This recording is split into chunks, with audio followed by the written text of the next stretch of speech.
Welcome to the High at 9 News Hour, where you will hear from cannabis industry experts and professionals from around the country talk about important topics while shining light on global issues and discussing cannabis as it relates to politics, regulation and reform, data and technology, science, research and medicine, family and parenting, art, celebrities and entertainment, fitness, sports, mental health and wellness, and plant-based medicines and entheogenics. Together, we are building a stronger community, fighting the stigma and creating change. With your hosts, Jason Beck and Rico Lamitte, joined by special industry expert correspondents from around the country, and daily antics brought to you by Cannabis. Coming to you live every Monday through Friday at 9 a.m. Pacific Time and high noon on the East Coast. And thank you all for getting high at 9 with us.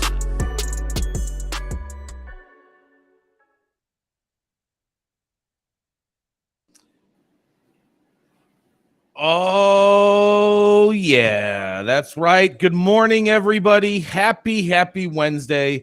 Good morning. Today is Wednesday, December 14th, and today is Married Red Intellectuals Day, National Alabama Day, National Bullabassi Day. I'm probably sure I murdered that. What is it? 60. Bull-based. Blood hazard. And thank you so much. And it is also Monkey Day, and it is our very own Adelia Carillo's 22nd birthday today. Yeah. Goose in the bubble goose. Yes. Thank you all for joining us and getting high at 9 with us. It's also high noon on the East Coast. And please remember to like, share, and subscribe to us on all social media platforms, especially right here on YouTube. We're live every Monday through Friday on YouTube and audio only on Clubhouse. And if you are joining us in Clubhouse, you can also participate in the show by raising your hand if you have a brief comment on the story most recently presented. But without further ado, let's pay a quick bill so we can get right back into the news.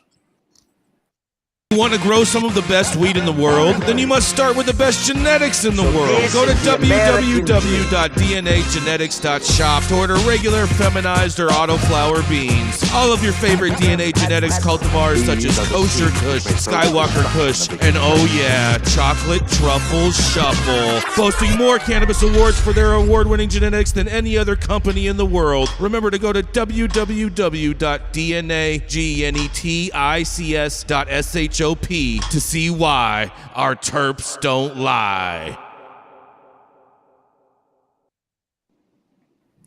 Oh, yeah, that is right. It's coming up first. It is the dope dad himself, Rico Lamitte. When he's not changing diapers, eating crayons, and sharing paste, you can find him at a local daycare center, recruiting other parents to come over to the Dope Dad Daycare as well. He also tries to promote his business at all of his TEDx speaking engagements, when he also shows how he can also babysit grown-ass adults all at the same time and change their diapers with one hand. That is right. It is the Dope Dad himself, Rico Lamitte. Oh, yeah. Welcome back, everybody, and thank you, Jason, for yet another just right intro. Let's see what I did there. My headline today is coming from Benzinga's Maureen Meehan. An expert predicts FDA will legitimize CBD by the end of this year, whatever that means. I want to start off today by letting y'all know a little something about me that I've never said publicly, and it just might catch everyone in the room a bit off guard. I sure do love a good hot take. That's where on everything, there's only two, maybe three things in the world that really get me going in the morning, like a micro dose of controversial commentary. And that's why when I saw this headline, I knew I had to give it to y'all so we can have a healthy debate here. Let's get it popping. Sherry Orlowitz, the founder and managing director of DC-based nonprofit Council for Federal Cannabis Regulation, or CFCR, hopped on Benzinga's Cannabis Insider podcast yesterday with Elliot Lane and dropped a prediction so spicy it just might light THC's less psychoactive cousin's world on fire.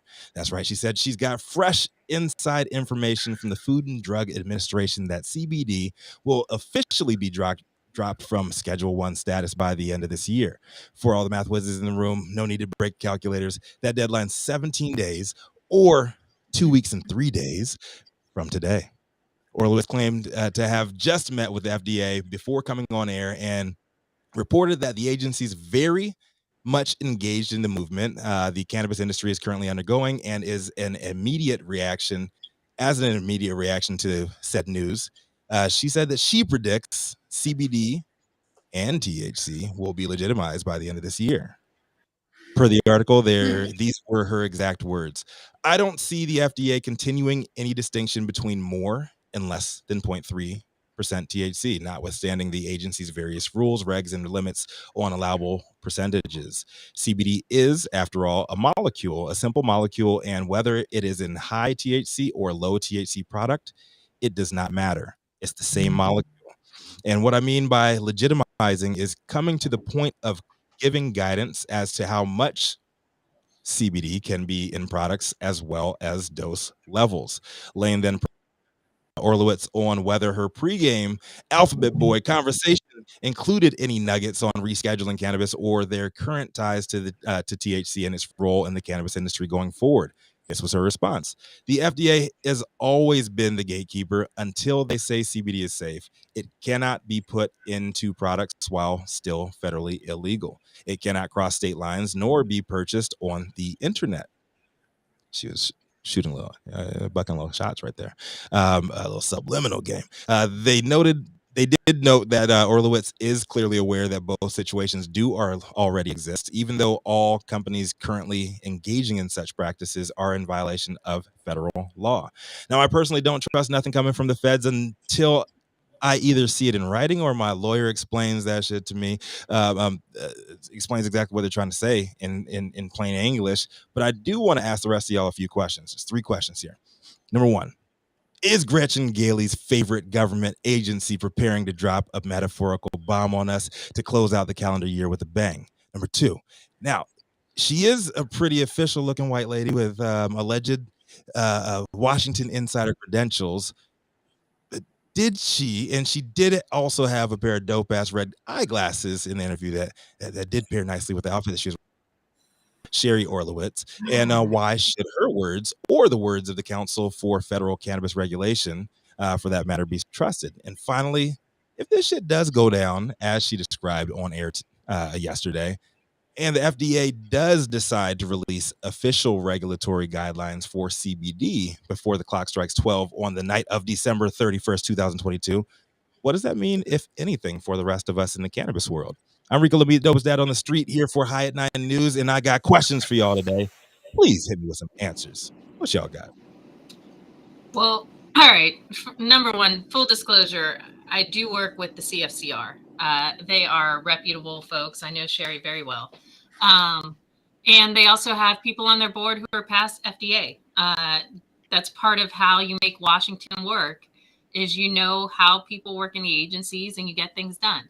So if Sherry says this is coming down the pike, I would fully believe her. And I do believe her. I mean, we all hate the FDA. I'm well aware. Nobody likes them. However, they have been working quietly, and that's what they do. They work quietly and then they drop stuff. So I would fully believe in what Sherry is putting out there. I mean, but isn't CBD already legal because it's the non-psychoactive component? And so wasn't that legalized under the Farm Bill? Schedule 1. I mean, the FDA. The plant is a Schedule 1, but the plant doesn't regulate a substance. It regulates by the molecule, and they already have drug preclusion on CBD for Epidiolex. So how is it not already legal?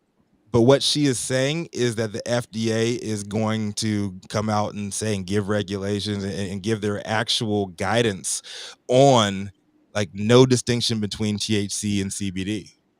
They're going to come out and say that there is no distinction there. And so I'm like, what does this actually mean? Is it going to have an effect on the THC lane at all? Is it only going to be CBD going forward? Like, there's a bunch of question marks. I mean, it sounds like to me, if you put it in that kind of framework, and she's going to say that THC is the same thing as CBD, then at that point, basically all the CBD shops around the country are going to end up having to close down because they all would technically be selling a Schedule 1 drug that's illegal under federal law.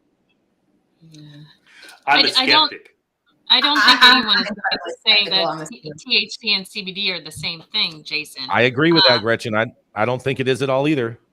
However, I think if regulations show up, yes, the FDA is going to be shutting people down, and these little cute little CBD people who've been running, amok while they're waiting for regulations, I think they're going to have to deal with this. Well, I'm pretty skeptical because I butted heads with the DEA before, and those guys do not want to let go of this. The FDA has already licensed Epidiolex and Sativex, which is CBD and THC, which are refined, and they now have control of it. So if they say they're going to let go of that, then we've got the USDA to deal with, and it's going to drop into a nutritional supplement category. I don't know if they're ready for that. And I've just seen the DEA does not like to get their grubby hands off of this. So I'd like to read it before I, jump off the cliff with everybody. Make sure we got a parachute and we're going to land. I think Sherry is just trying to say, get ready. The FDA is going to weigh in on CBD. It's coming. I think, and Gretchen, correct me if I'm wrong, but you're going to reach out to Sherry, and we may have her on the show here tomorrow. That'll be fantastic. Yes, I can try and get Sherry to come on tomorrow. Yes, that would. And she can fully. Good morning. Dr. Felicia, we have Dr. Felicia in the building from Clubhouse. Dr. Felicia, I know you got some awesome comments on this one. Yeah, good morning, good afternoon, everybody. The CBD used in Epidiolex was moved from Schedule 1 to Schedule 5, and then it was completely descheduled right before Epidiolex went on the market. But the rest of the CBD that everybody else is using is still Schedule 1. Why the government thinks we're so stupid that we can't see that Epidiolex is using CBD, that their CBD is descheduled when it's the same molecule is ridiculous. But at any rate, the new FDA Commissioner, Dr. Robert Califf, who has used cannabis in his cardiology practice before, he's a prolific clinical researcher, stated that he left the FDA, about 6 years ago under the Obama administration, and things are still as they were when he left 6 years ago. So he said, clearly, we need another path because CBD is not a drug, it's not a food. So we need to create a new pathway, and that's what he is committed to do. And Rico, I think you might have got a little excited because that headline said it will be end of next year that will happen, and I can see it happening next year.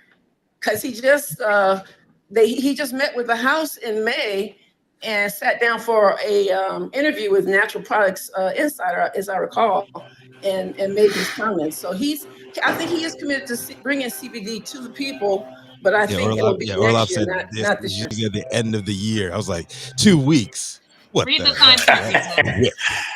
Another thing to remember is that Congress has passed. Read the article. They said this year. This is 2023. I read the article. And if you look at Congress passed the CBD Product Safety and Standardization Act, which the FDA was supposed to give guidance to Congress about CBD, and they have been remiss in doing that. So, Congress has been hounding them, trying to get that from them. So I do think CBD is coming from the FDA. I agree with Dr. Felicia. Next year, it's a coming. Yeah, they said. I think they said last year. Last year, they actually said that by the end of 2022, that was their deadline, that the FDA was going to be fully regulating hemp. And deadlines are like goalposts, and they just keep getting moved and moved and moved. Yeah. Goalposts. Yep, they just keep moving the goalposts, Rico. I just can't believe we're still talking about CBD. How you move the goalposts in the fourth quarter? Was that Manndie? I can't believe we're still even talking about whether CBD should be on a Schedule 1 discussion in the first place. I mean, I don't know. It's ridiculous. Yes. Or cannabis. All cannabis products should be free. Speaking of freedom. As long as it's tested and measured in doses, what's the issue? Right. I agree. So speaking of freedom, up next, we've got the longest continuously operating retailer in the game, always smoking on the best weed in the world every damn day. Known to the Mar-a-Lago staff as Gucci Blanco, the hustlers out in Detroit as White Gucci, and anyone in West Hollywood knows him as El Presidente. Y'all know who it is coming to the stage. It is Mr. Jason Alexander Beck. Oh, yeah. Good morning, Rico. Thank you so much. Hope everyone is having an amazing hump day today. Because today my story is going to be very interesting and it's going to probably catch some people off guard. But people are talking about cannabis on campus? ? Marijuana activists push for universities to allow medical use, a real form of higher learning. The majority of U.S. colleges and universities have substance use policies that prohibit students from using medical marijuana on university property. But Missouri cannabis activists are seeking to change that.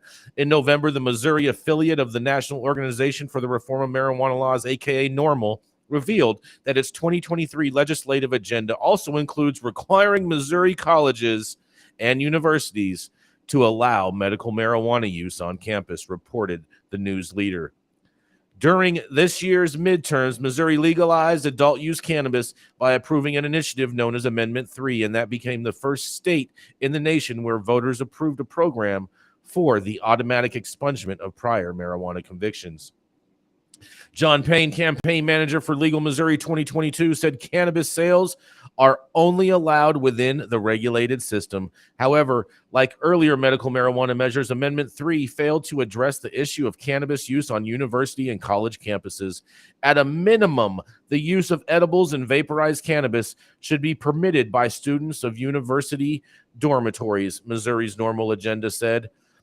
Students routinely pass and use pharmaceutical medications which are potentially deadly and addictive, and marijuana is neither of those. However, universities are firm in their stance on the issue, and they quote, "Even though you might have a medical marijuana identification card, you may still not use or possess marijuana on university property, university leased property, or as part of any university-sponsored or university-supervised activity," says Dr. Bill Stackman, Vice Chancellor for the Student Affairs at the University of Missouri, said in a recent statement.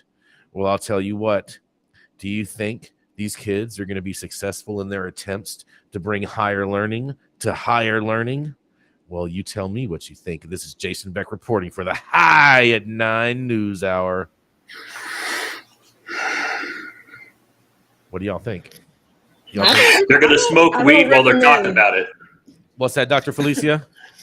I don't recommend them smoking. I don't even remember seeing anyone smoking when I was in college, but that was decades ago. I mean, if they were to consume, it would need to be some kind of a dedicated smoking area to protect those who don't want to be exposed to secondhand combustion products. But ideally, people under 21 should be under medical supervision to use cannabis.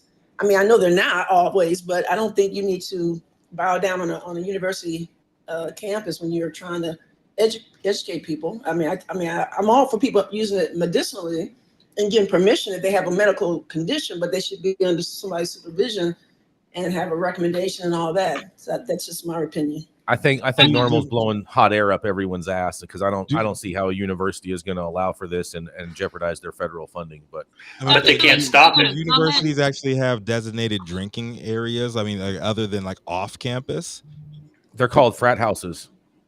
I mean, yeah, universities have all kinds of drugs out here and things like that. You can definitely buy alcohol on campus. Absolutely. Can you?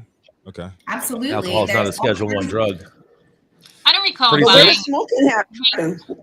Where does smoking happen? Smoking happens out in What are you open air talking about? spaces when you're walking Listen, dormitory to smoking- dormitory. Crack your window. Yeah. Everywhere. Crack your Did you go to window a and convent, blow it out the Dr. window? Felicia? I don't understand how there was zero cannabis on your college campus. And also, wouldn't we I'm just- rather I'm- people I'm just use saying during the cannabis day than going to alcohol classes. anytime, especially during college? Hey, I I'm went the to Emory oldest one on this. University. I started in San Diego State in 1972. NORML had a table out there in the middle of the campus, and we were smoking weed everywhere at every football game. I didn't live in a dorm, so I didn't give a shit. But this is when weed was a felony. Fuck them. They're not going to stop this stuff. Anyways. Yeah, we smoked Last what we time I wanted, we walked drank to what we college wanted, we had campus- sex what we wanted. Yeah. The last time I walked to college campus, I definitely had the faint aroma of the chiba. Exactly. I don't know anyone that doesn't go to college and doesn't consume cannabis. And I know when I used to sell cannabis with a pager. College students were some of my most rigorous clients back in the day. Yeah, man. I agree with you, Jason. I don't see how NORML is going to win this fight. That doesn't mean that there's not cannabis on college campuses. I agree with that. I don't think a university is going to change their rules and say, sure, adult use is allowed. They're adult universities do whatever they want. Maybe make a push for medical. Yeah, universities follow the donors. I like the effort. But even with adult use, you gotta be 21. Right. But with medical, you only got to be 18, Dr. Felicia. Right. And also think about with medical. They treat children, so I don't think that's true either, Jason. We treat children. Well, hold on. No, it is true, because with medical, you have to be 18 or over in order to get approved by a doctor. Otherwise, you need your parents' permission in order for someone younger than that to be approved for medical. Oh, well, that's fine. Yes.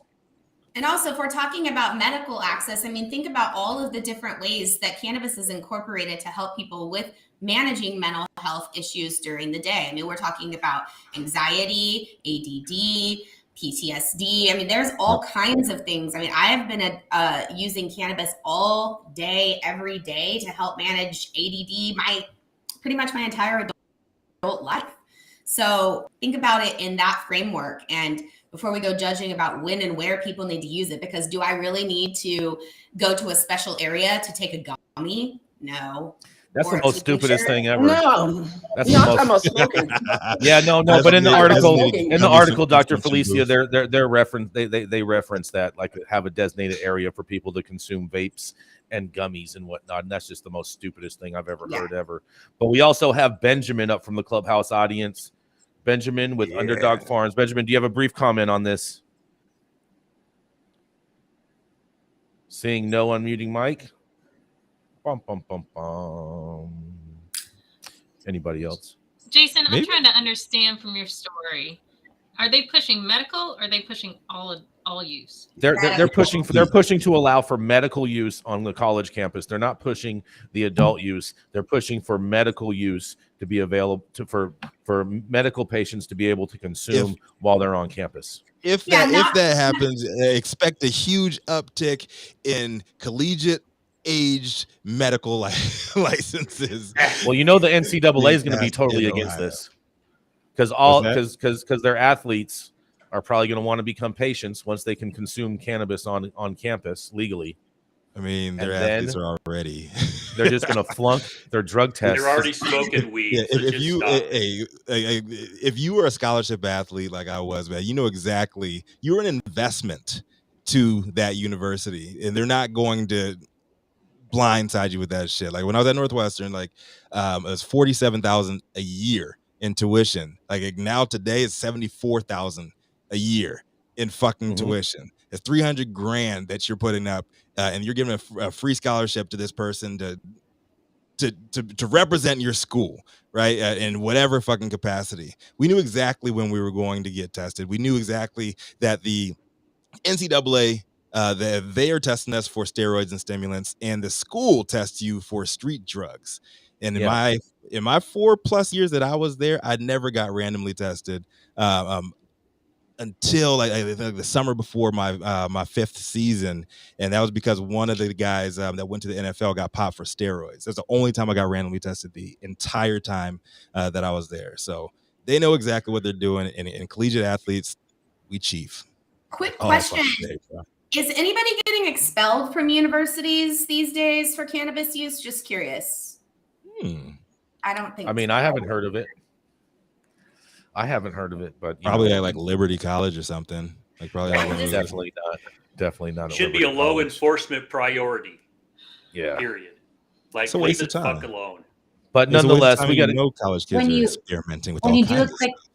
When you do a quick Google search, 2019, there's an article about an Arizona student who was expelled for smoking. So one student. In Arizona. Yeah, that's the only one that comes up from Arizona for medical. So he would be known as the token one, right? I see what you did there. His own support group.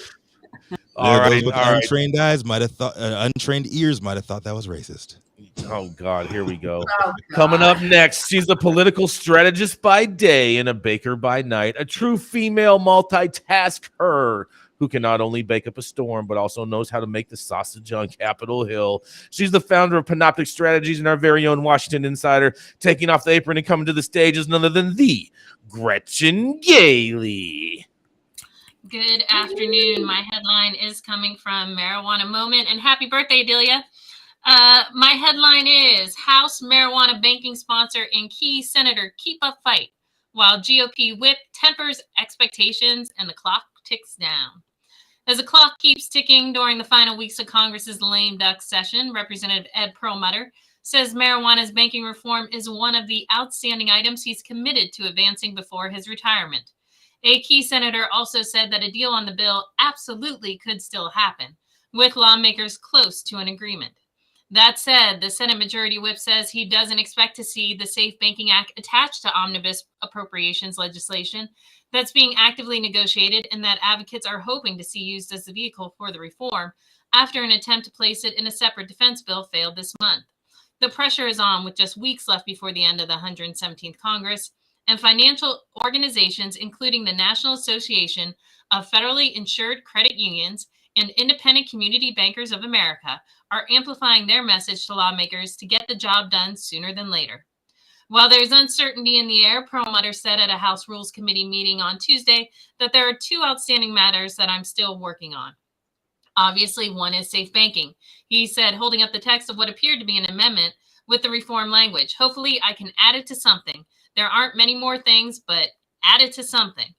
The Congress said in a hearing in the panel last week that he was eyeing appropriations as a possible vehicle, and he sharply criticized the Senate for failing to get it across the finish line after the bill passed the House in some form 7 times at this point.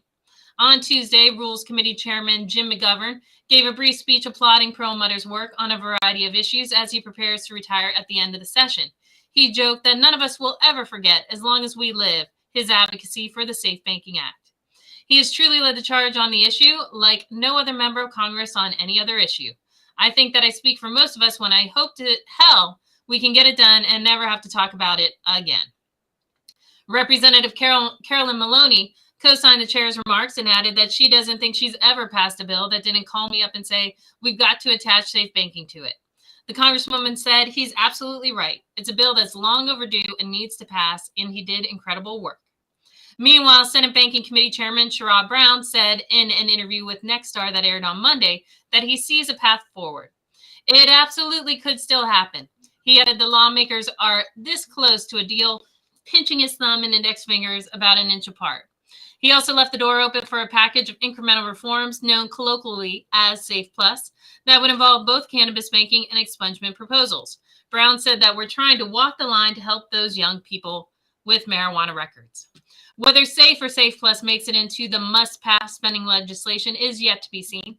The text of the omnibus package was originally expected to be released on Monday, but there's been back and forth in congressional negotiations, and now lawmakers are discussing passing a continuing resolution to keep the government funded through December 23rd to give them more time to reach consensus on a final bill for the 2023 fiscal year. That current deadline is December 16th. I love that Sherrod Brown is out there saying we're this close when he's been one of the main jag-offs keeping this thing from moving forward in the Senate. Get out of the way, Sherrod, and have something actually happen here. This whole thing is ridiculous. But they are completely correct. The time is running out. Congress is now going to be focused on their CRs. Having to pass a CR till the 23rd is not new news, though. That is something that we have greatly been expecting. And so we will see what happens with SAFE. It ain't looking good. This is Gretchen for High 9 News. This is when I say pass safe banking already. This is what I say. Plus or minus? Who wins from us not having access to banking? Who wins? Yeah, who wins? There's lots of people that win from us not having safe banking. All the prohibitionists win because we have no access to capital other than these erroneous pay your taxes because the interest is cheaper to owe the government money than it is to borrow money. What? Yeah. That's what's going on, Rico. Sorry, I had to take that call. Anyway, I'm just giving an update. I don't know if there's much to really debate about this, but I'd like people to know where SAFE stands. Yeah, Gretchen, safe ain't going always nowhere. be closing. Don't Gailey. expect safe banking to show up underneath your Christmas tree this holiday season. No, It's it's going to take a bullshit. miracle. It's going to look like a lump of coal. We're always You're not hoping. going to be able to refine it. On it. Yes. I mean, yeah. Safe banking plus or minus, Jason? Which one? OG safe banking? Bro. Safe banking. Safe banking. You're not baiting me. I see what you're trying to do right there. Not buying it. What do you think, Adelia? Any thoughts on safe banking? No, I agree with. I want to know too, like Manndie was saying, like who does win from this. So I get what you're saying. Jason. Big Pharma wins. Big Pharma wins. Okay, that's what. Yeah, No. it's usually somebody at the top with money that's waiting to either take control of this more than us or whatnot. I'm trying to understand. Who do you think is winning? Are you saying winning if it doesn't happen, or winning if it does happen? If it doesn't, the longer they hold on to it, the longer they keep it from not happening. I mean, the way I see it, Nobody. the government is really losing here because, and I'd have to do some more research on this, but I believe about 3 years ago, there were banks up in Colorado that were suing the FDIC because of this situation. Anyway. I believe those were state chartered banks, though, Manndie. Those were state chartered banks. Well, And so banks are losing out a lot by not being able to work with us. Just saying. I agree that banks can work with cannabis if they wanted to. They don't want to do the paperwork. SAFE would help with the paperwork side of things, but it's still federally illegal even if SAFE passes. So you still got to deal with RICO laws if you wanted to really get into it. Banks can Rico, do it. I didn't know you have your own set of laws, Rico. I do. No know? law, baby. No law. Breaking the law is my laws. Oh boy. Oh boy. Well, since we're not getting any safe banking, we might as well just move on to a commercial and pay a quick bill since we have the ability to with our banking. At True Classic OG, we live by one motto: stay true. We stay true to our legacy cut of True OG that's always fresh, piney, gassy, and delicious. We represent the spirit and hustle and diversity of our great city of Angels, and we stay true to the spirit of this plant, doing everything in-house to ensure that you get the highest quality and consistency with every batch. And that's what made us LA's favorite OG. True Classic OG. Stay true, Los Angeles. I swear the voice on the new voiceover we have for that commercial is just so angelic. I promise you guys. Oh God.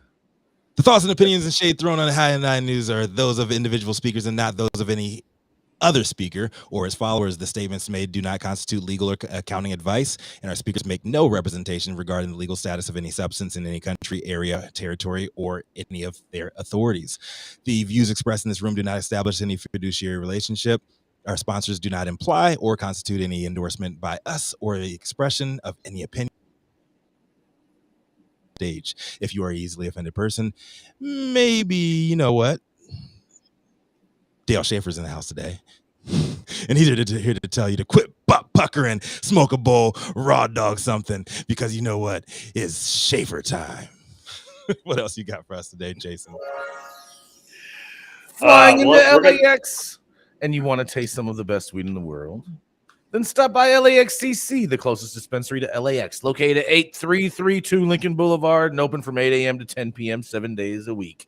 Always make LAXCC your first stop when you touch down in LA and score like a winner. And don't forget to tell them I sent you and mention you'd like to get high at 9 for 10% off your full order.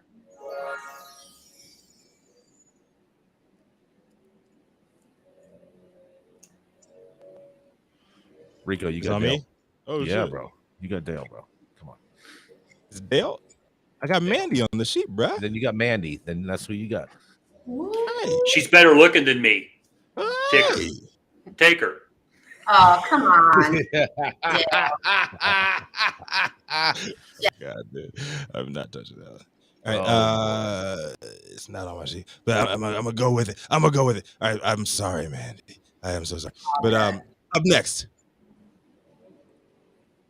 Refresh, motherfucker. Are you all right over here? You got Tourette's today? Dude, my internet is fucking frozen. Dude, what are It's y'all a new doing? strain. Oh my goodness. Hold on. Manndie Tingler, Coming up. she is a Rico cannabis. mind fuck. Hey, my internet was fucking strong.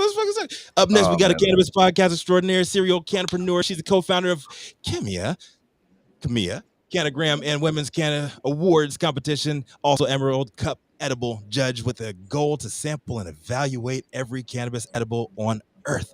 She's also a crusader in female entrepreneurship. Loves showing the world how cannabis, motherhood, and executive lifestyle all work together and stir them up in the pot. Coming to the stage next is Manndie motherfucking Tingler. What do you have for us today, Manndie? What up, y'all? Today I'm here to talk to you about consumption lounges, because frankly we all are in agreement that there just needs to be a lot more movement, a lot faster paced movement. So what's happening in New Jersey? The article comes from Green Market Report, and it says limits on sales of anything other than cannabis create challenges. The New Jersey Cannabis Regulatory Commission recently approved proposed rules and regulations for cannabis consumption lounges in the state, but some things don't change. It will be difficult for these businesses to be profitable. The biggest issue with the suggested rules is the inability to sell anything but cannabis, no food or alcohol. I often tell my clients that a lounge will operate more like a hospitality environment rather than a retail environment, said Sarah Stewart, founder of Ritual Cannabis Hospitality, who helps cannabis owners build consumption lounges. Your profit margins are lower, and instead of averaging $60, it's more like $30. That means these operators need additional revenue streams, which the current New Jersey rules don't allow for. If you don't have food, it's a huge hurdle for the profitability of a lounge, Stewart said. She speaks from experience. Stewart built the Lowell Cafe in California, now called Original Cannabis Cafe, which serves food and beverages, but she also built one for Green Thumb Industries in Illinois without that add-on. I saw the direct correlation that food brings to a lounge. I saw the normalness. I saw the profitability, Stewart said. She noted that Nevada is moving forward with food at consumption lounges, a lead that New Jersey could follow. Some states that have legalized consumption lounges without food have seen creative workarounds, such as food delivery or food trucks parked outside. However, with either option, the cannabis company is giving up some potential profit. Stewart also noted that building a commercial kitchen from scratch is expensive, and that's why most restaurants take over a previously built out space. Cannabis might not be able to find such space available. It's a difficult puzzle to solve for the owners. Another issue with lounges without the other form of entertainment or food and beverages, overconsumption. That's something to consider. Stewart thinks that a lounge with food sells smaller amounts of cannabis, such as pre-rolls, which allow an operation to make a profit without overselling to the customer. Imagine a bar that's outsourced liquor but sold food on site. It wouldn't be profitable, Stewart pointed out. Lounges that sell larger amounts run into problems with either not allowing customers to leave with unused products, motivating them to overconsume, or leaving with extra products, which puts them into competition with dispensaries. The New Jersey lounge laws. The rules are currently in a 60-day public comment period for which officials plan to finalize the regulations. The operations are being called marijuana consumption areas, or MCA. Here are some of the proposed rules. The MCA endorsement is valid for 1 year and may be renewed annually upon the renewal of the marijuana retail license or the medical marijuana dispensaries permit. Consumers can bring their own cannabis to the lounge, either medical or adult use. A lounge can allow free samples of medical or adult use cannabis.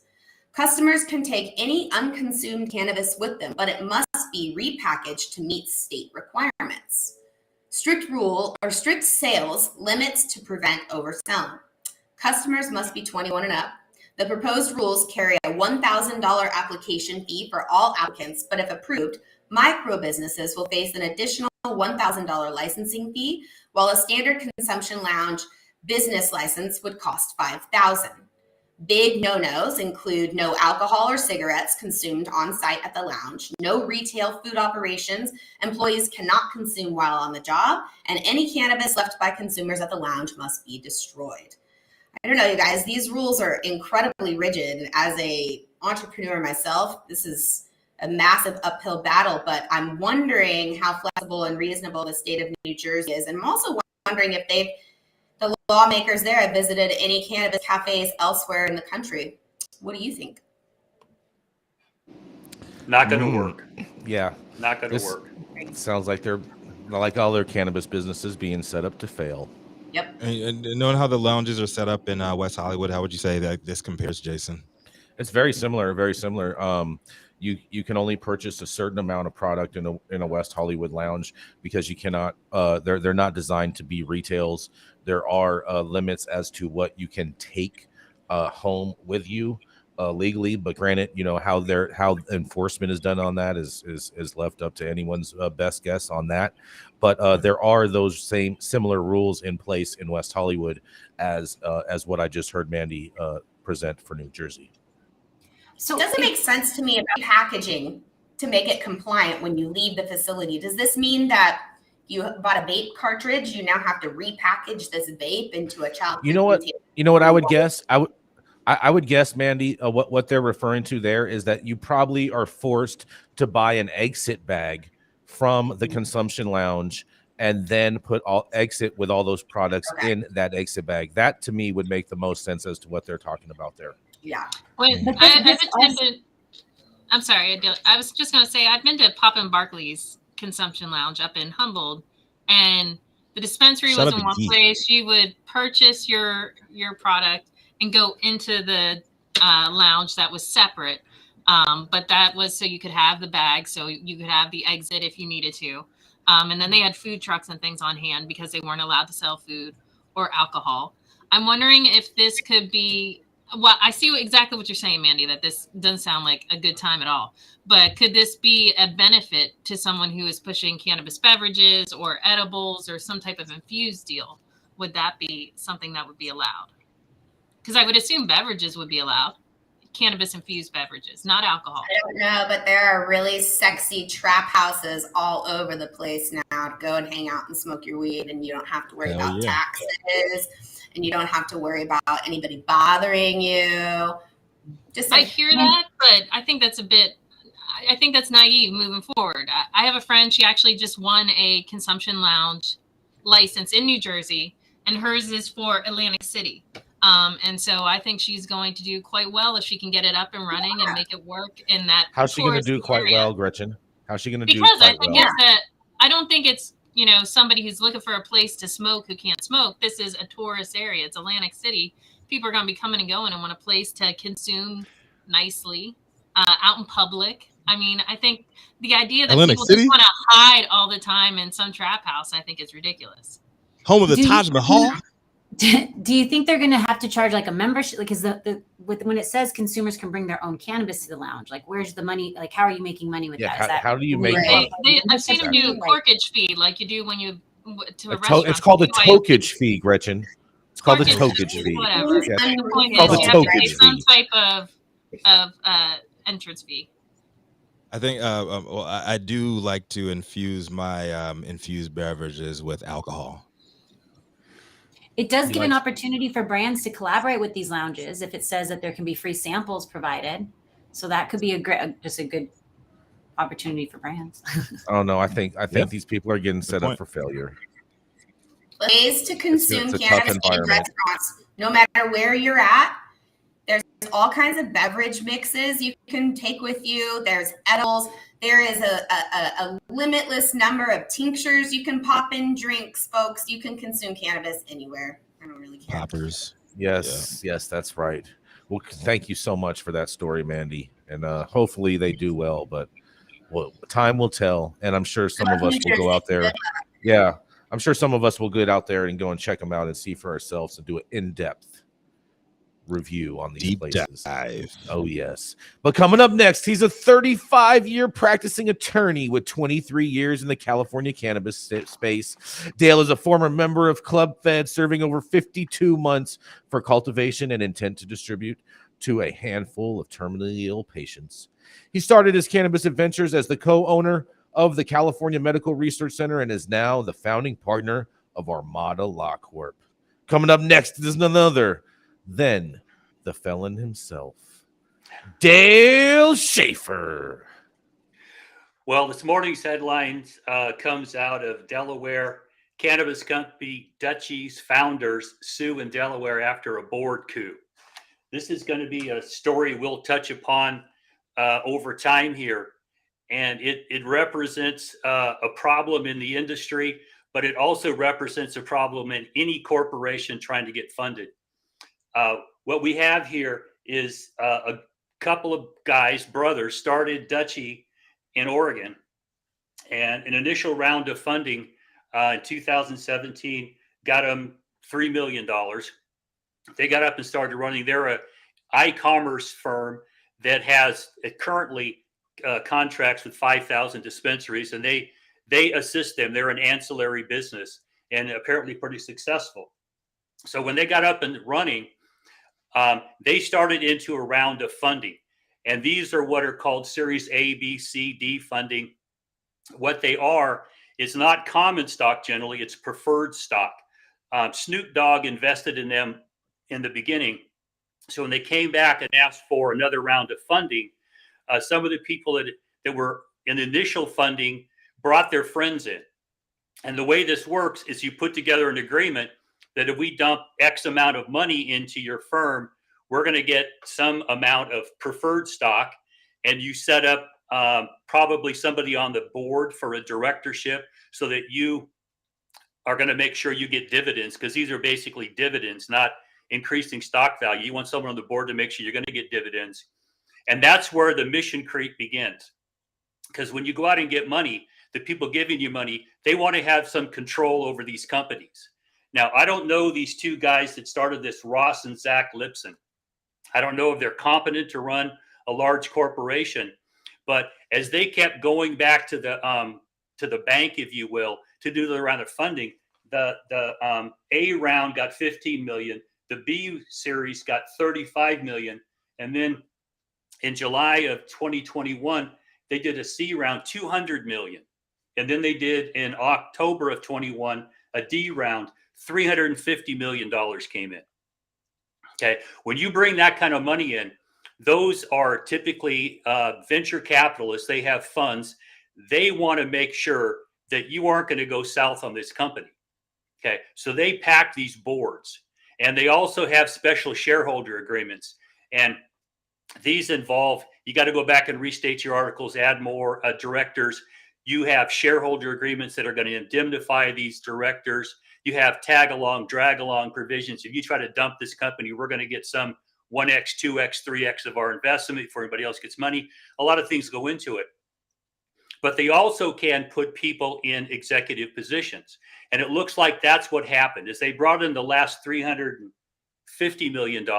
You've got $650 million they've raised somewhere in there. Math was a long time ago. But they were then valued at billions of dollars. Okay, multiple X of what their debt was. So this is a big ongoing enterprise. And apparently November, some of these new directors, some of these new executives got together, and this is the allegations from the Lipson brothers, is that they walked in with pre-prepared motions, documents to be put in front of the board. They call it a coup. Now, what I don't know is what kind of power these new directors actually had by these internal contracts. And one thing I'll tell you is that they're in Delaware. And the reason we go to Delaware is because Delaware has a special court called the Court of Chancery, where all they do is these business entities, corporations, primarily LLCs, partnerships, things like that, a special court where all you do is go in there and talk about these internal pissing matches. This is an internal pissing match, but it's a big one. Okay, the bell just got rung, and for any company out there that's looking to fund itself, since you can't go to Chase Bank and say, hey, I want you to give me a $350 million loan, you got to go out into the venture capital space.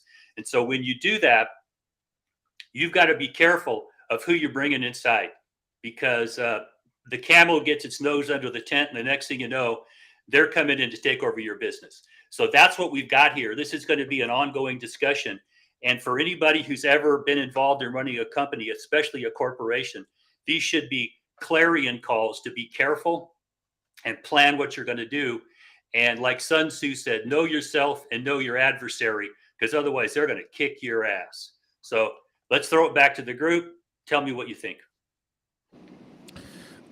I mean, this sounds to me like this is going to be a fascinating corporate takeover to watch. And it ultimately sounds like they have the board stacked enough to where they're going to ultimately be successful in this, Dale, from what you're saying. Well, we don't have privy yet to the contracts. And you do discovery. Once you plead the cases and they answer, then you start asking questions, you get documents. And those aren't necessarily public records yet. Excuse me. But as the case goes on, we'll get a glimpse into how they got their hooks into the directorship of this company, whether it was legit power they exercised. And these two Lipton brothers were just dumb fucks who got taken over like Jethro Bodine, or whether there's actually some grounds in there for them to defend themselves. And we'll see, because I'm a trial lawyer. I'm in the middle of cases where we're in different stages. And at the end, we're getting to pick a jury. You know, at that point, whether the other side's argument is bullshit, whether yours is bullshit, and where you're going to have the battle. We don't know that yet, but this is something we'll watch. Like with the Cushy Punch, Jason just told me they affirmed the $128 million verdict on Monday. This will have some of those same implications. Oh, interesting. This shit sucks. What do you think, Manndie?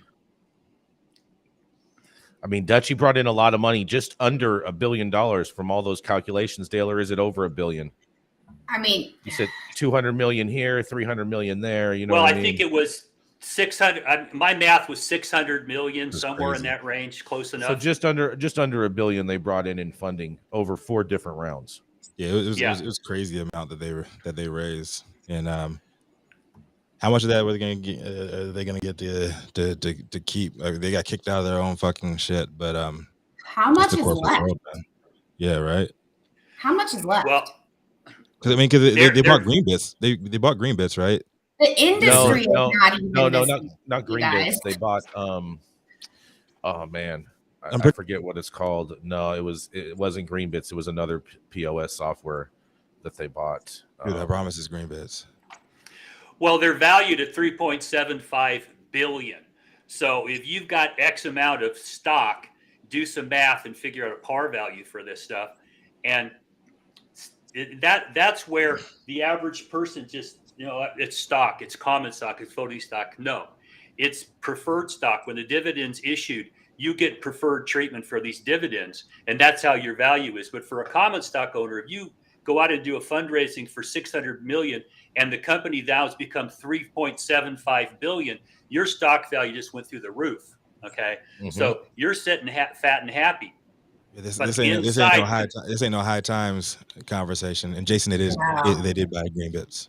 They may have Green Bits as well, but the main POS that they pushed that they bought originally is not Green Bits. Okay, they might have bought Green Bits to consolidate POS. That makes sense. Would their valuation still be the same after this past year? Because that's a valuation from 2021. So is their value, because how bad they did this past year, their valuation had to go down. Well, to my knowledge, they're not a public company yet. So we don't have all the access. Public companies have to give statements on a regular basis. So we don't know. A lot of it's guessing. And in this industry, people to tell you what something's valued, they are full of shit. They don't know. Yeah, but and Jason, the other one's Leaf Logics. Sorry, that's the one. Yeah. Yes, that's the one that they pushed the most. Leaf Logics. Yeah, that's the one they originally had. Well, and this may affect stock value too, because as this goes forward and you find out this really was a coup and these guys taking over are about to get their asses kicked, it's going to affect the value. And if these other guys were just dumb fucks and got thrown out, the value may continue to go up because now we've got a viable enterprise going to go forward and tap the market every place they can with money behind it. Right. Jill, did I hear that they've been stripped of everything, like their equity, their everything with this company? Is that accurate? Well, if you read between the lines, there were penalties imposed. It looks like they changed some of the status of their stocks. Now, these are internal shareholder agreements, and I don't know what they are, so it's hard to read all the tea leaves here, man. But it looks like there were some options exercised by these takeover folks that basically put the lid over these two Lipson brothers and said, there's the door, and you ain't got nothing else to say. If you want to be a shareholder, cool. They brought this as a derivative suit, shareholder derivative suit. So it looks like they've been downgraded to just basic shareholder status. But we'll see as time rolls out. That's Okay. shitty. Wow. Bend over and lube up sometimes, guys. Dale, I Yeah, hope you it keep is. covering this. I hope you keep covering this story, Dale. Yeah. We'll bring her back as developments happen. Yep. Thank you so much.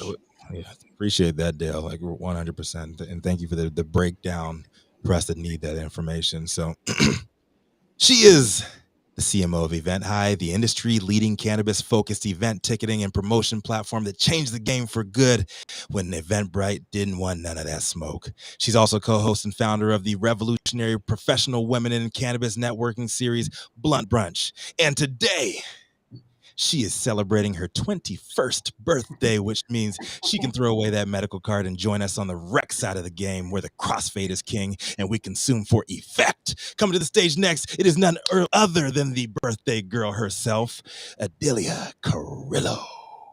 Thank you. Thank you, everyone.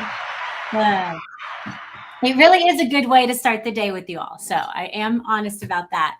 So today's article is another one about lounges. Sequan Tribe backing Cannabis Cafe planned for National City.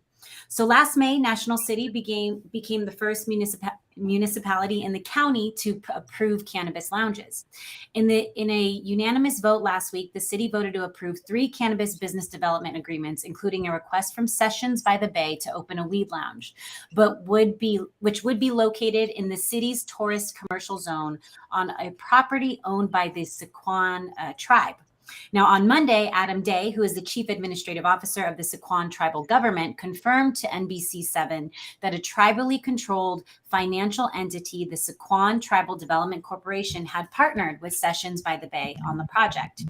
Sequan also owns the U.S. Grand Hotel, the Hotel Salomar in the Gaslamp, and the Singing Hills Golf Resort in El Cajon, as well as their casino resort in El Cajon. And they also signed a lease with the SDTC. Now, Sessions by the Bay, Alex Aon, he is a San Diego native and the owner of Sessions by the Bay. He states, this property happens to be on Kumeyaay land. The war on drugs has negatively impacted communities of color disproportionately, and that includes Native American communities. So it's great to have Sequan's leadership and participation in this industry. The entity owns and controls most of the city block on which Sessions is sited. It also includes the buildings Sessions will be located in, as well as a nearby Best Western and the Kimball Coastal Eatery next door to the Cannabis Cafe's location. The Sequan Tribal Development Corporation is honored that our partnership to operate a cannabis lounge and retail store at our property in National City was unanimously approved by the city council, said the president, Josh Muse, which was quoted to NBC7. Now, the project calls for a December 2023 opening. It'll reach nearly 16,000 square feet with the 2-story lounge. This will be on 700 Bay Marina Drive, which is the former location of the California College, San Diego. The lounge name, Sessions by the Bay, refers to a social smoking session. The Cannabis Cafe could also employ as many as 100 people by the time it opens. And it's not yet known what the maximum capacity of the lounge will be, though there are 130 parking spots at the location of the cafe. They also will be providing food from Kimball Coastal to Sessions by the Bay. There's no plans currently to collaborate with the hotel, but they are saying food will be provided. And then obviously alcohol will not be available at Sessions by the Bay. And Sessions by the Bay was actually the only applicant for a lounge license. A few other notes, this is a minority-owned ran business with Alex and his wife both being the owners.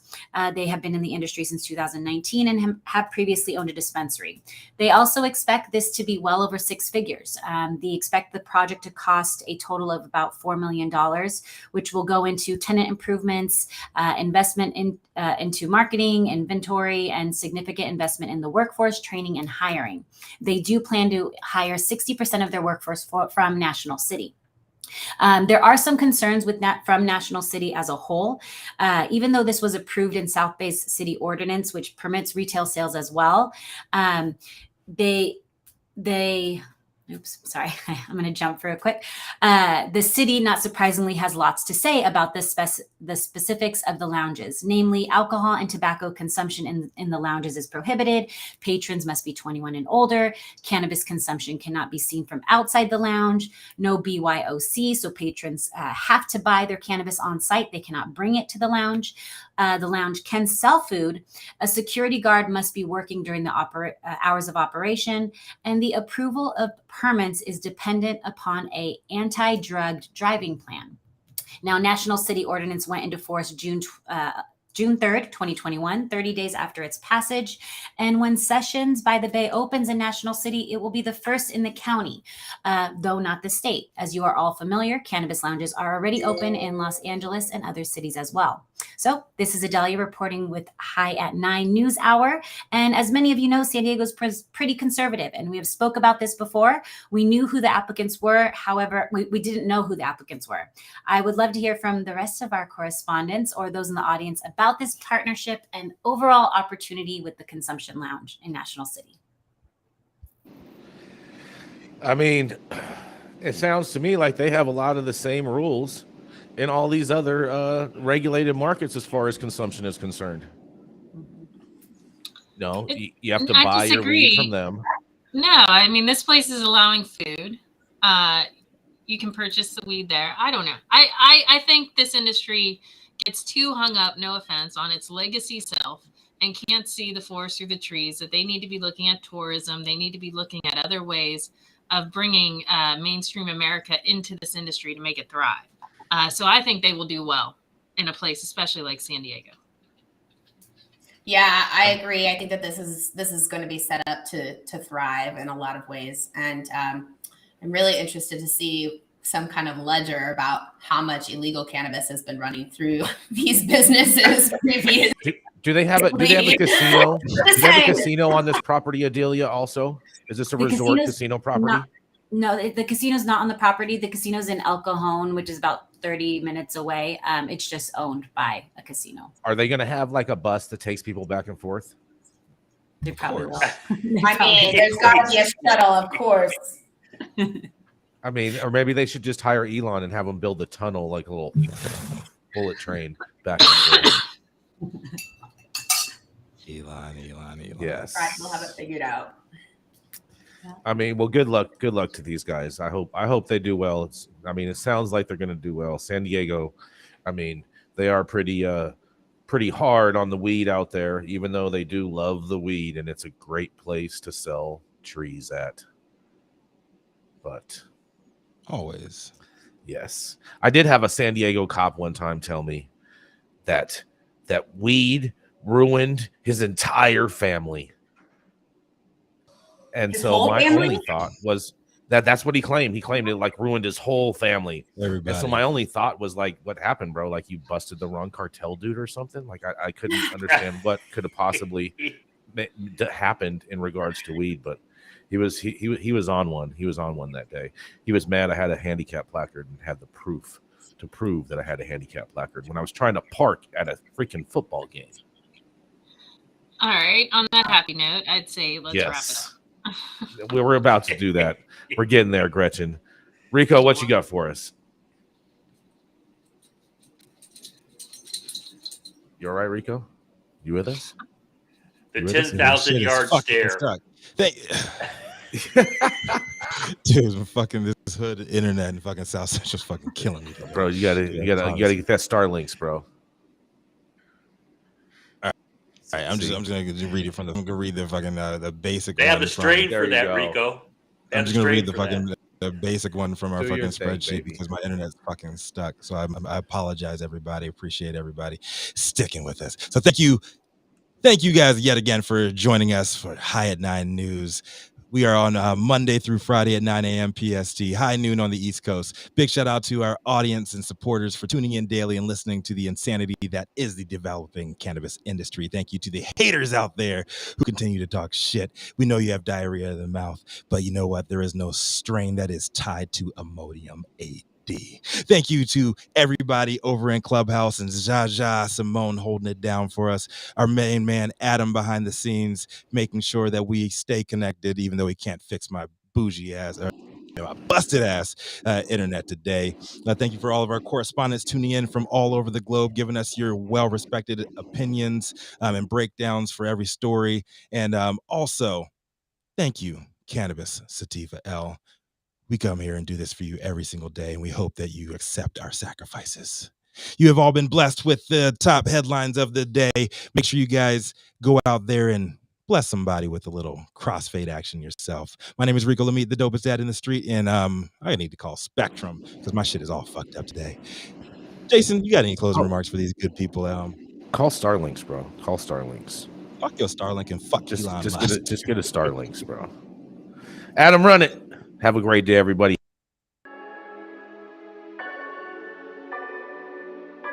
Welcome to the High at 9 News Hour, where you will hear from cannabis industry experts and professionals from around the country talk about important topics while shining light on global issues and discussing cannabis as it relates to politics, regulation and reform, data and technology, science, research and medicine, family and parenting, art, celebrities and entertainment, fitness, sports, mental health and wellness, and plant-based medicines and entheogenics. Together, we are building a stronger community, fighting the stigma and creating change. With your hosts, Jason Beck and Rico Lamitte, joined by special industry expert correspondents from around the country, and daily antics brought to you by Cannabis.